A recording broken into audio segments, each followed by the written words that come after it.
Yung statement po on the beginning of the overseas voting po and maybe your call for the Filipino voters abroad. Yes, opo. Yan po ay karapatan po talaga nila. Dito po nila mapapakita ang kanilang boses, ang ating mensahe po mula sa palasyo ay gampanan niyo po ang inyong tungkulin bilang isang Pilipino. Bumoto po kayo ng nararapat. Bumoto po mula sa puso.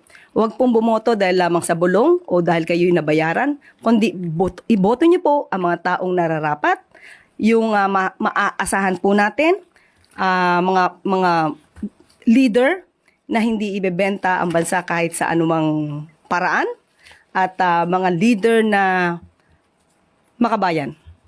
Also, Yusek, for the first time available na rin po yung internet voting para sa mga OFWs natin. Your thoughts on that and maybe what does that say about the innovations of the government po na pinupush natin? Sana po mas maging maayos po ito at dahil po ito ay mas mapapabilis po ang pamamaraan ng pagboto ng ating mga kababayan.